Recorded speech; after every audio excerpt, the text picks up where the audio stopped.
আপনি কি কখনো খেয়াল করেছেন ঠান্ডা লাগলে বা ভয় পেলে আপনার হাতের চামড়ায় ছোট ছোট দানা উঠে যায়, ঠিক যেন শরীরটা কেঁপে ওঠে, যেটাকে আমরা বলি গায়ে কাঁটা দেওয়া। এই ঘটনাকে আমরা বলি গুজবাম্পস, কিন্তু বিজ্ঞান বলছে এর পেছনে আছে ভয়ঙ্কর একটা সার্ভাইভাল সিস্টেম। এটা কোনো রোগ নয়, এটা কোনো ম্যাজিক নয়, এটা আপনার ব্রেইনের এনশিয়েন্ট প্রোগ্রামিং। নমস্কার বন্ধুরা, আমি ফারুক। আজকে আমরা জানবো গুজবাম্পস মানে গায়ে কাঁটা দেওয়া কেন হয়, আর এর পেছনে লুকিয়ে আছে কি ভয়ঙ্কর বিজ্ঞান। অনেক সময় ঠান্ডায়, অনেক সময় ভয় পেলে, আবার কখনো গান শুনেও গুজবাম্পস মানে গায়ে কাঁটা দেওয়া হয়। কিন্তু প্রশ্ন হলো কেন? বিজ্ঞানের ভাষায় গুজবাম্পসের আসল নাম হলো পিলো এরেকশন, এবং মজার ব্যাপার হলো এটা আপনার নিয়ন্ত্রণে না, এটা একদম অটোমেটিক রিফ্লেক্স। এই মুহূর্তে আপনার শরীর নিজে থেকেই চুলগুলোকে দাঁড় করিয়ে দেয়, আর ঠিক তখনই ত্বকে দেখা যায় সেই ছোট ছোট দানা, গুজবাম্পস। তো এই কাজটা করে ত্বকের নিচে থাকা ছোট ছোট মাসল, নাম অ্যারেক্টর পিলি মাসলস।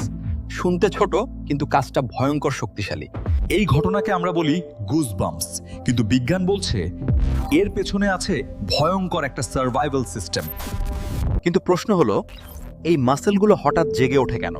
কারণ আপনার শরীরের একটা সিক্রেট সিস্টেম আছে, সিম্প্যাথেটিক নার্ভাস সিস্টেম। এই সিস্টেম অ্যাক্টিভেট হলেই শরীর ঢুকে পড়ে ফাইট অর ফ্লাইট মোডে, মানে এখনই সিদ্ধান্ত, লড়বে না পালাবে। ভয় পেলেই আপনার ব্রেইন অ্যাক্টিভেট করে সিম্প্যাথেটিক নার্ভাস সিস্টেম, আর তখনই শরীর চলে যায় ফাইট অর ফ্লাইট মোডে। এই সিস্টেম শরীরে পাঠায় ইলেকট্রিক্যাল সিগন্যাল, হার্ট রেট বাড়ে, ব্রিদিং দ্রুত হয়, আর ত্বকে শুরু হয় গুজবাম্পস রিঅ্যাকশন। তখন শরীর রিলিজ করে অ্যাড্রেনালিন। এই হরমোনটাই অ্যারেক্টর পিলি মাসলকে ট্রিগার করে, আর চুল দাঁড়িয়ে যায়। চুল দাঁড়ালে ত্বকের ওপর আটকে যায় বাতাস, তৈরি হয় মাইক্রো হিট ট্র্যাপ, যেটা শরীরকে উষ্ণ রাখতে সাহায্য করে। মানুষের লোম কম বলে শুধু দানা দেখা যায়, কিন্তু প্রাণীদের ক্ষেত্রে ফার দাঁড়িয়ে যায়। এটা তাদের রিয়েল সার্ভাইভাল অ্যাডাপ্টেশন। বিড়াল বা কুকুর ভয় পেলে ফার ফুলিয়ে তোলে, কারণ এতে শরীর বড় দেখায়, আর প্রেডেটর ভাবে ডেঞ্জার। ইভলিউশন বলে মানুষও একসময় লোমশ ছিল। গুজবাম্পস তখন শুধু রিফ্লেক্স নয়, ছিল ইন্টিমিডেশন মেকানিজম। মানে শরীর বড় দেখিয়ে শত্রুকে ভয় দেখানো। একে বলা যায় biological defence illusion, pure survival science. কিন্তু গুজবাম্পস শুধু ভয় বা ঠান্ডা নয়, কখনো ইন্টেন্স ইমোশনেও হয়। এটা ব্রেইনের ডিপ রেসপন্স। এই সময় অ্যাক্টিভেট হয় ব্রেইনের রিওয়ার্ড সার্কিট, ডোপামিন রিলিফ হয়, আর শরীর গুজবাম্পস দিয়ে ইমোশন অ্যাম্প্লিফাই করে।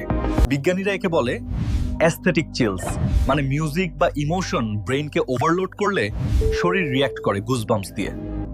গুজবাম্পস আসলে একটা সিগন্যাল, আপনার নার্ভাস সিস্টেম ফুলি অ্যালার্ট এবং ব্রেইন বডি কানেকশন একদম অ্যাক্টিভ। মনে রাখুন, তিনটা main trigger, cold, fear, emotion, এই তিনটি গুজবাম্পসের সায়েন্টিফিক রুট। তাই গুজবাম্পস মানে দুর্বলতা নয়, এটা আপনার শরীরের এনশিয়েন্ট সার্ভাইভাল টেকনোলজি। প্রকৃতি এখনো আপনাকে প্রোটেক্ট করছে। আজকের মতো এখানেই শেষ। ভিডিওটা কেমন লাগলো অবশ্যই জানাবেন, আর পরের এপিসোডে আরো চমকে দেওয়া বিজ্ঞান নিয়ে ফিরে আসছি। ততদিন স্টে সেফ, স্টে কিউরিয়াস।